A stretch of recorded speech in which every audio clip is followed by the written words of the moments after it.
Assalamualaikum warahmatullahi wabarakatuh. Jadi kali ini penulis ini bahas soal kesehatan ya. Jadi ada bro yang minta penulis ini bahas soal kesehatan yang ya hubungannya dengan konspirasi teori. Penulis sayangnya kurang info untuk hal ini. Tapi ya penulis bicara dari pengalaman saja, dari prakteknya saja, dari real life yang terjadi, yang penulis tahu saja. Jadi yang namanya kesehatan itu penulis nggak menggantungkan ke dokter, tapi tidak juga menggantungkan ke dukun. Jadi mungkin ada yang kalau kalau anti dokter itu perginya ke dukun, kalau anti dukun perginya ke dokter. Dan penulis tidak ke dua-duanya. Alasannya ya, kita ke dokter dulu. Dokter itu belajar soal penyakit itu dari pendidikan. Tapi untuk soal obat, yang lebih tahu adalah apoteker.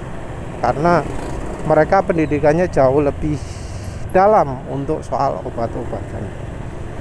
Jadi kadang apoteker itu bisa memberikan rekomendasi-rekomendasi walau mereka itu nggak berhak, karena pendidikan mereka memberi pendidikan soal obat yang bahkan jauh lebih dalam daripada dokter. Dokter sendiri sekolahnya nggak bisa cuma S1 ya, nggak cuma sekedar lulus S1 terus jadi dokter gitu, nggak bisa. Harus ada penjurusan setahu penulis.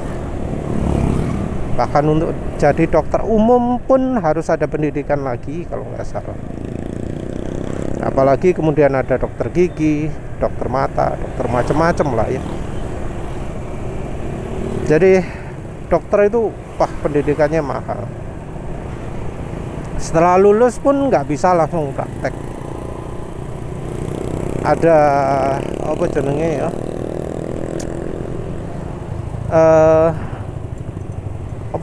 dokter gitu.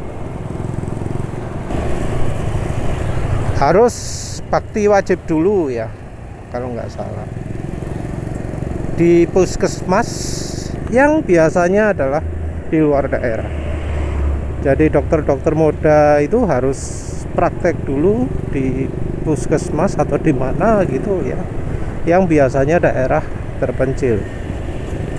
Setahun, 2 tahun, mungkin ada yang 5 tahun, ada yang nggak berhenti-berhenti, mungkin nggak tahu lagi lah.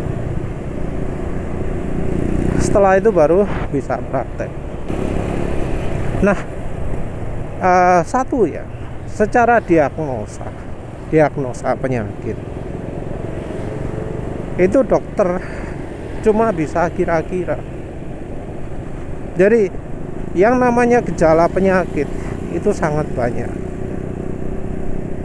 dan ini jadi sangat menentukan sekali bagaimana dokter itu menentukan penyakit. Nggak jarang terjadi salah diagnosa, nggak jarang terjadi salah deteksi penyakit. Yang lebih parah lagi adalah kalau sampai salah dosis ya, karena orang itu kemampuannya beda-beda ya. Kadang mungkin sudah diberi acuan, oh orang berat badannya segini, amannya pakai obat segini gitu ya. Tapi terus ternyata obatnya jadi komplikasi gitu ya.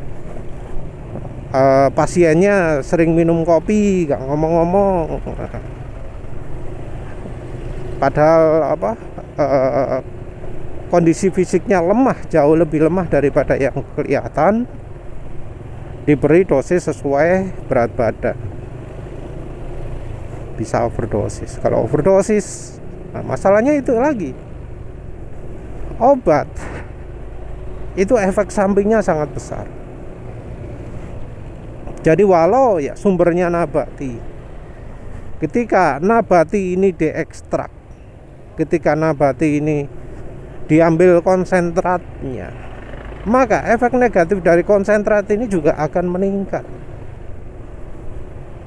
Mungkin ada yang berpendapat, oh kalau nabati itu aman. Dah, ya enggak lah ya. Bahkan makanan yang biasa kita makan pun ada racunnya, cuma ya karena kita makan dalam dosis normalnya, bukan pakai ekstrak segala macam, maka jadi aman. Cerita akan beda lagi kalau kita itu makannya adalah ekstrak, makannya adalah intisari. Mungkin memang intisari itu membuat kemampuan obatnya jadi makin kuat, tapi seiring dengan itu efek samping obat itu sangat luar biasa. Orang itu seringkali ya meremehkan efek samping dari obat, padahal efek samping dari obat itu luar biasa. Obat yang efektif seringkali efek sampingnya juga besar. Harga obat mahal itu ya karena untuk mencari resep yang efek sampingnya paling minim. Dan untuk tahu efek samping ini butuh korban jiwa, butuh di trial. Nah, korbannya ini ya tentu dibayari sebagai kelinci percobaan. Walau ya kadang ada yang ngomong, oh orang Indonesia itu merupakan kelinci percobaan yang baik. Di Singapura dijadikan mangsa. Walau mereka itu kaya, super kaya, tapi di Singapura jadi kelinci percobaan. Ada yang ngomong kayak gitu. Jadi orang-orang kaya yang lari ke Singapura itu di Singapura dijadikan bahan percobaan. Ya bukan tidak mungkin juga bahan percobaan juga dilakukan di Indonesia. Kita nggak tahu. Mau tahu gimana? Karena mau dikasih obat kan orang itu nggak tahu, toh ya. Suruh tanda tangan. Tanda tangan itu isinya apa? Kalau meninggal karena malpraktek nggak akan nuntut dokternya, nggak akan nuntut rumah sakitnya, kan gitu toh. Isinya konsen, isinya persetujuan. Ya. Setuju konsumen diberi obat ini sudah atas dasar persetujuan suami, istri, anak, bapak dan seterusnya. Walau ternyata kemudian efek sampingnya super besar, super luar biasa, itu bukan tanggung jawab dokter, bukan tanggung jawab rumah sakit, karena dari pihak keluarga sudah setuju. Gampang toh, enak toh. Orang jadi percobaan kudu bayar mana? Iya kan? Gak ono istilahnya, oh ini obat percobaan gratisan, enggak ono. Oh ini obat baru mahal, ini harganya ini, kalau katanya ini bisa begini gitu ya. Apa dapat diskon? Enggak kata ini ya. Nah, kita juga belum bicara bisnis obat ya. Jadi ya kita kan tahu ya ada yang namanya istilah obat generik ya. Nah, tapi kan nggak selalu ya konsumen itu diberi obat generik. Ada juga yang ngomong obat generik itu nggak manjur sama sekali, karena efeknya. Jadi mintanya yang minta bermerek. Nah, dari mana sih dokter itu dapat merek? Dapat mereknya obat gitu. Ngasih rekomendasi obat. Apa dokter itu ngasih yang terbaik? Belum tentu. Jadi obat itu biasanya melakukan pendekatan. Pemilik merek obat itu melakukan pendekatan ke dokternya. Melakukan pendekatan dalam artian dikasih subsidi. Pak dokter, saya kasih mobil ini, nanti tolong obat ini dijualkan tiap bulan sekian sekian kilogram ya gitu ya. Seperti itulah kira-kira. Pak dokter, nanti saya kasih rumah di sini, tolong obat ini dikasih gini direkomendasikan ke konsumen. Ya tentu ini tergantung dari dokternya juga ya, antara dokter terkenal dan tidak terkenal tarifnya beda. Dokter nggak terkenal mungkin, Pak dokter ini saya kasih sepeda motor ini ya gitu. Yang terkenal ya rumah, ya mobil gitu ya. Mobilnya mulai dari yang kecil sampai yang besar gitu. Itu real ya. Karena penulis dapat cerita langsung dari yang jualan obat ini. Jadi kecil sekali konsumen itu mendapatkan obat yang terbaik ya.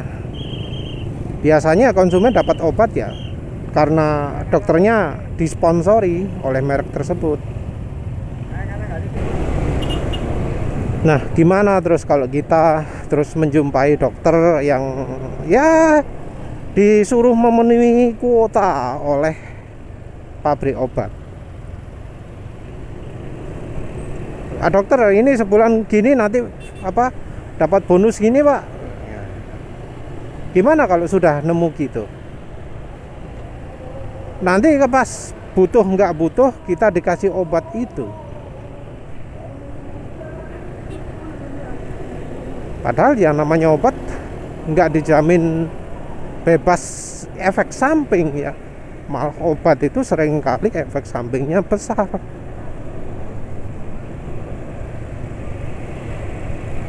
Dari diagnosa saja bisa salah. Apalagi ketika ya komunikasinya tidak sinkron gitu ya. Dari konsumennya kadang bujui, kadang bohong ya, kadang juga ngasih informasi nggak bener karena nggak tahu, kadang juga pelupa.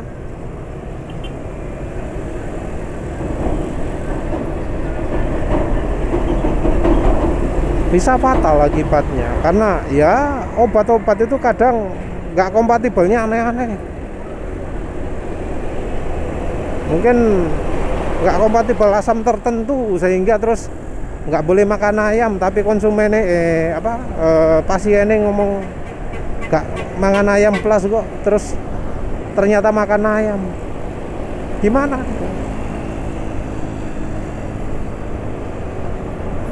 Ini belum cerita rumah sakit. Rumah sakit bukan rumah sehat, wis sembuh lah wis istilah ya apa. Rumah sakit itu fokusnya, orientasinya adalah bisnis. Bagaimana caranya mendapatkan untung, bukan caranya rugi menolong konsumen. Itu jarang sekali ya. Itu sudah realita. Mulai dari sewa kamar, kamar yang VIP, kamar yang non VIP. Kelas VIP saja masih harus berbagi kamar kadang dengan 1 orang, 2 orang, 3 orang. Sehingga ada VVIP, very important person ya. VVIP, V-nya sampai jajar 5, jajar 6, jajar 7, jajar 9 gitu ya. Untuk menunjukkan pasien yang benar-benar dapat prioritas. Yang kelas VIP pun ya masih harus mengeluh juga ya, nggak sedikit yang mengeluh. Karena ada juga perawat ya memang kerjanya berat, dituntut 24 jam bangun malam-malam jagai konsumen, tapi ya tetap saja ada keluhan ya. Wah perawat gini ini ya, mau bagaimana, ini orang. Belum kalau mau praktek itu adalah yang nggak mahir tapi memaksakan diri.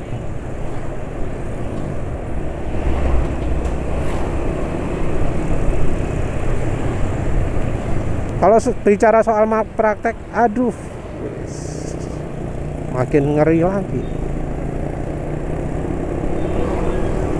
Sehingga total keseluruhan itu ya, orang kalau sakit bisa habis sangat banyak sekali ya. Bisa ya nggak karu-karuan habis sih. Terus cerita lari ke dukun. Saya penulis juga belum cerita soal kanker ya. Kanker atau ya penyakit lainnya. Jadi mungkin sudah banyak yang tahu ya bahwa dokter itu terutama membenahi gejala, bukan dari sumbernya. Jadi misalnya ada gejala ini gitu ya, yang dibenahi adalah gejalanya. Karena memang ya namanya ilmu kedokteran itu, kalau di bidang dokter kelemahannya adalah pada analisa, pada mengetahui jenis penyakitnya. Kalau dokter ya, kita ngomong dokter, itu terutama pada mendeteksi jenis penyakitnya, menentukan obat yang tepat, menentukan dosis yang tepat. Itu ya kunci utamanya pada dokter. Nah, kelemahannya yang penulis tahu adalah analisa. Sering terjadi malpraktek itu adalah karena analisa. Juga ada karena ya keterbatasan pengetahuan. Termasuk analisa juga ya, analisa hasilnya bagaimana. Nah, ini sering jadi contoh kasus obat kanker. Kanker itu merupakan penyakit yang belum diketahui betul, masih abu-abu. Yang disembuhkan di kanker itu ya gejalanya. Dan seringkali orang kena kanker meninggalnya bukan karena kankernya. Karena apa? Karena efek samping treatmentnya, entah pakai laser, pakai apa radionik, kok radionik, X-ray, pakai kemo ya. Orang itu sering kali meninggalnya karena kemoterapi. Nah, ini penulis tahu sendiri lah. Orang kalau kena kanker itu pasti kan bakal divonis, ini hidup Anda tinggal 4 bulan lagi ya. Untuk mengobati penyakit Anda harus minum obat ini. Kalau Anda ingin pengobatan terbaik dari ini. Tapi ketika Anda kena kanker, maka umur Anda cuma tinggal 4 bulan. Tahu enggak? Umur 4 bulan itu tahu dari mana? Umur 4 bulan itu adalah umur pasien yang mendapatkan pengobatan terbaik dari dokter atau ya dari secara umum tersebut. Jadi umur 4 bulan itu adalah efek samping. Jadi 4 bulan adalah daya tahan orang secara umum terhadap efek samping pengobatan kanker. Karena kena kanker gini disuruh pakai kemoterapi, terus kemudian rambutnya rontok ya. Rontoknya itu bukan karena kanker, tapi karena obat kemoterapinya. Mungkin ada istilahnya di laser. Tetap sama, orangnya meninggalnya karena lasernya. Jadi kanker sendiri itu mematikan sesuatu yang ya secara kedokteran sendiri nggak begitu paham sumbernya kenapa, efeknya kenapa ya. Tapi terus ya langsung diterapkan sistem dihantam pakai palu ya, jeduar. Yang kankernya sendiri bisa mati, bisa enggak. Tapi yang jelas sel-sel yang sehat itu bakalan ikut mati, yang kemudian memperpendek masa hidup dari pasiennya.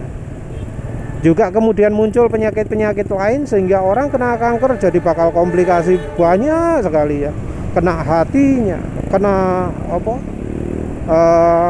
sistem pencernaan, pembuangan, sistem macam-macam lah. Sistem antibodi juga kena.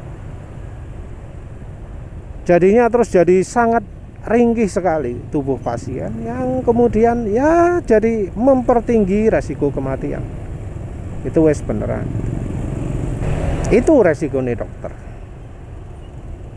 Nah, berbeda dengan dokter, kelemahan dari dukun itu terutama pada treatment, pada pengobatannya. Kalau dokter masih ono ilmune, jadi mungkin ada beberapa penyakit yang bisa 100% disembuhkan, walau ya mungkin jadi ada efek samping ini gitu ya, yang bisa mematikan pasien juga. Nah, kalau dukun, treatmentnya ini yang jadi pertanyaan besar. Tapi yang dukun itu paling tahu, yang paling hebat adalah analisa.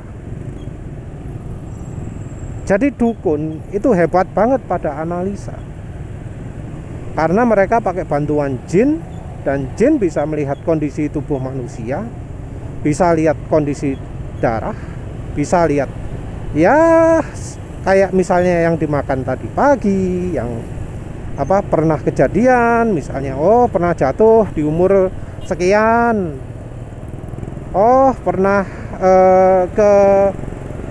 misalnya ke Los Angeles umur segini gitu ya. Hal-hal yang bisa jadi nggak berkaitan dengan penyakitnya. Fakta-fakta itu yang kemudian dimanfaatkan untuk membuat pasien itu tertarik. Tapi sayangnya solusinya itu yang kurang begitu mengena seringnya. Jadi mungkin analisanya wis bener, oh iya bener, gini saya gini. Tapi untuk treatmentnya kadang nggak pas. Ya memang sih ada spesialisasi. Oh kalau penyakitnya ini manjur banget dia, kalau penyakitnya ini enggak. Dan seringnya dukun itu nggak ada spesialisasi. Kalau dokter kan ono spesialisasi ya. Spesialisasi jantung, spesialisasi paru-paru, spesialisasi otak, spesialisasi macam-macam kan ya. Lek dukun apa ono dukun spesialis? Ya ono saya, sorry ada. Tapi kebanyakan dukun nggak pakai spesialisasi. Yang masalah paling besar pada dukun itu adalah banyak yang palsu. Nah ini repot. Kalau dokter palsu itu sulit. Kalau dokter itu ya pasti ono sertifikat, ada izin praktek. Dokter nggak punya izin praktek nggak boleh melakukan praktek. Dan itu bisa diverifikasi. Nah lek dukun, ya apa carane? Nanti pas orang yang punya skill, yang pakai bantuan jin gitu, ngaku-ngaku bisa menyembuhkan orang. Contoh, orang punya ilmu, bisa menaruh sesuatu di dalamnya telur, gitu ya. Terus ngaku-ngaku bisa menyembuhkan. Terus konsumen disuruh bawa telur. Terus kemudian di depan mata konsumen telurnya diisi sesuatu ya. Tentu konsumen nggak akan tahu pada saat ngisi itu, karena ya bisa lewat cara tersembunyi. Terus dibuka di mata konsumen, telur yang dibawa oleh konsumen nggak berubah kemana-mana, nggak disembunyikan telurnya, kelihatan mata terus ya. Terus dibuka, habis digosok-gosok di badannya, dibuka, jeder, oh isinya apa aku, oh isinya jarum, kayak gitu kan. Padahal penyakitnya nggak diapa-apakan, nggak disembuhkan, diapa-apakan, tapi orangnya nggak. Ini penyakitnya udah tak ambil ini penyakit dikirim oleh orang yang sirik oleh Anda, ke Anda gitu. Padahal aslinya enggak. Dan ya pasien nggak akan bisa apa jenenge ya, nggak akan bisa protes, jarang sekali bisa minta uang kembali. Biasanya pasiennya juga sudah rela. Dan ya dukun-dukun kayak gini nih rasanya juga resikonya minim, kecuali yang dukun kebangetan. Jadi yang ketangkep itu biasanya yang terlalu berlebihan dalam melakukan tindakannya. Tapi yang praktek seperti itu tadi, yang cuma mecah telur di situ, nggak pernah ya denger sampai ketangkep gitu. Jarang banget lah. Walau sekarang zaman internet gak tahu ke mana ya. Kalau dulu kan bisa denger di Intisari, di majalah mana gitu ya, yang spesialis semi klinik-klinik gitu.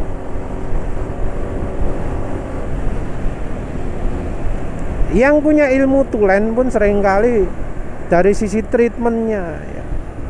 Jadi kadang dia ngasih solusi herbal, kadang ngasih solusi semi herbal, ada resep kedokterannya juga. Tapi ya balik lagi, keefektifannya juga sering minim ya, kecuali dari spesialisasi khusus.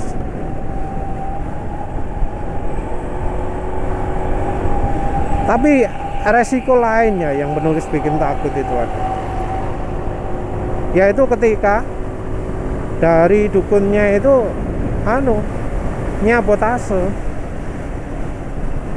Jadi bukannya disembuhkan, tapi terus dikasih bawaan, bukan implan ya, tapi ya dibawai sesuatu. Terus orangnya jadi harus melakukan ritual khusus, seperti misalnya ya malam Jumat bubur jenang 7 warna ya, semacam itu, yang kalau tidak dilakukan akan ada kejadian buruk yang dialami oleh pasiennya. Yang paling ngeri itu sebenarnya ya. Dan kadang itu juga di luar kendali dari dukunnya. Kadang dukunnya itu ya istilahnya cuma jadi perantara. Nah itu lebih ngeri lagi. Jadi oleh karena itu ya, kalau penulis itu malas ke dokter, penulis lebih malas lagi ke dukun. Kecuali dukunnya yang enggak model klinik-klinik itu, tapi jarang kan ya. Orang yang benar-benar ahli itu sangat jarang sekali. Jadi ya wes ngeri lah masalah-masalah kesehatan itu. Terus apa solusinya? Kalau penulis sendiri ya mempelajari dari ya baca-baca banyak, ya tentu nggak cuma dari testimoni positif, juga dari testimoni negatif. Mungkin ada yang kenal Hulda Clark. Ya Hulda Clark itu hebat. Tapi ya sayangnya yang bilang negatif juga cukup banyak. Kayak Zapper, kayak alternatif gitu, banyak cerita negatifnya. Tapi ya penulis sekarang ini implementasi Zapper buatan sendiri. Dan ya penulis nggak melakukan atau make Zapper terusan ya. Makanya hanya benar-benar kepepet saja. Ketika misalnya panas luar biasa, ketika sampai menggigau, sampai nggak kuat gitu, baru pakai Zapper. Tapi kalau masih bisa tidur tenang, masih bisa macam-macam, penulis nggak pakai. Yang namanya ionizer itu juga sangat membantu ya kalau penyakitnya hubungannya dengan di udara. Kalau penyakit lain-lain ya wis zapper itu tadi wis pakai macam-macam. Sebenarnya ya penyakit itu seringnya sudah ada cirinya ya. Kalau misalnya sering merasa jantungnya sakit, itu dicermati. Tapi kadang orang cuek, sudah tahu jantungnya sakit-sakit begitu terus, tapi tetap aja keluar malam, tetap aja tidurnya dibuat malam, begadang, padahal untuk sesuatu yang nggak ada manfaatnya untuk hidupnya. Efeknya cuma untuk hiburan gitu ya, atau sebuah kegiatan yang sebenarnya bisa dilakukan tanpa harus mengorbankan kesehatan. Yang sering juga bermasalah adalah makanan.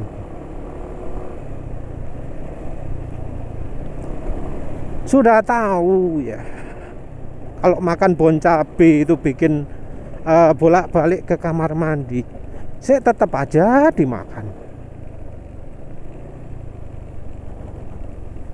Sudah tahu kalau makan sesuatu itu terus bikin pusing, saya terus saya dimakan. Apalagi terus kemudian menyebabkan sakit pinggang, sakit opor, yang encok-encok gitu ya. Sebenarnya semua itu lebih dari disiplin ya. Beberapa penyakit itu bisa dicegah dengan disiplin. Tapi ya karena memang orang nggak kuatan ya, orang selalu tergoda, jadinya sakit. Kalau sudah sakit, wes akan menjalar kemana-mana. Dari makanan yang asalnya aman dipakai, aman dimakan, jadi nggak aman. Kegiatan yang biasanya boleh-boleh saja dilakukan jadi dilarang. Dari yang biasanya nggak capek jadi mudah capek. Nah, itu juga ada kengeriannya operasi ya. Oh, sakit ini, itu ususnya yang kena itu, dioperasi. Hasil akhirnya adalah jadi nggak bisa nahan lah soro. Jadi kadang ya mengobati yang satu merusak yang lainnya. Jadi ya kesehatan itu amat mahal. Ya wis lah, itu saja. Terima kasih sudah menonton. Assalamualaikum warahmatullahi wabarakatuh.